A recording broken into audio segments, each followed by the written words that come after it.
Deep in the heart of Central Asia, locked away behind some of the highest mountain ranges on our planet, lies a nation whose very name sounds like something out of a legend, Kyrgyzstan. And that brings us to the great paradox of this place. How can a nation be defined by these incredible, soaring peaks that cut it off from the world?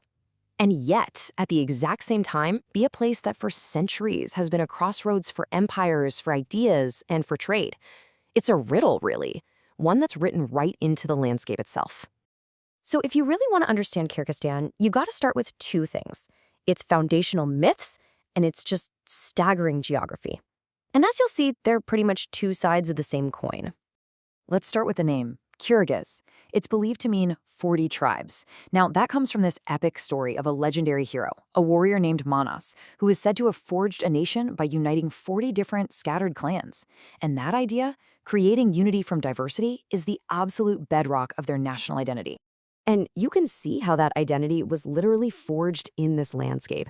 I mean, get this, a staggering 80% of the entire country is covered by the Tian Shan Mountains, the Celestial Mountains. It's no wonder people call it the Switzerland of Central Asia. A landscape that dominant, well, it dictates everything, from culture to economy. And what's really cool is how you can see this blend of myth and reality woven right into their national flag. It shows a sun with 40 golden rays, one for each of those legendary tribes. And right there in the heart of it is the tunduk. That's the wooden crown from the top of a yurt. It's this incredibly powerful symbol of family, home, and the universe, all wrapped up in that one elegant design. But here's the thing. For all their power to isolate, those mountains could not keep the world out. For centuries, Kyrgyzstan has sat at a crucial junction, a true crossroads of empires. History has just washed over this land in one wave after another. Way back in 840 AD, the early Kyrgyz state was a major power in the region.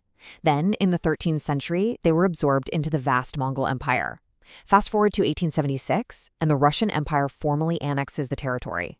And then in 1936, it becomes a republic within the Soviet Union, before finally, in 1991, declaring independence.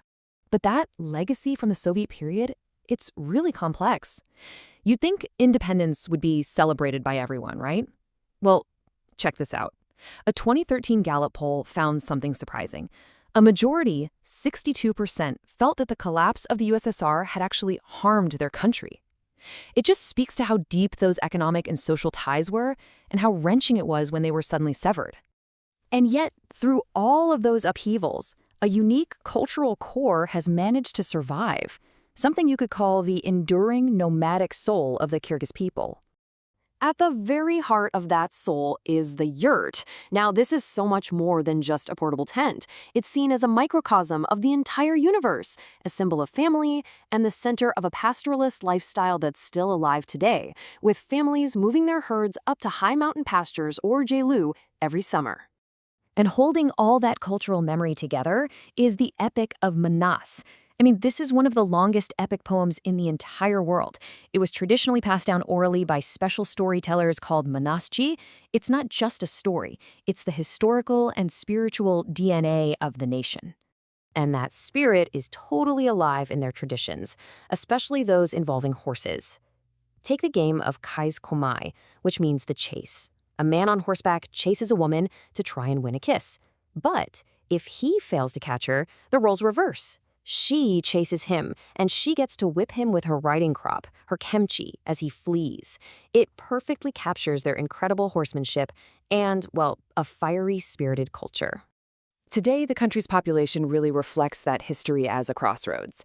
While ethnic Kyrgyz make up the vast majority at nearly 78%, there are also significant Uzbek and Russian minorities, along with dozens of other groups, each one a part of the modern nation.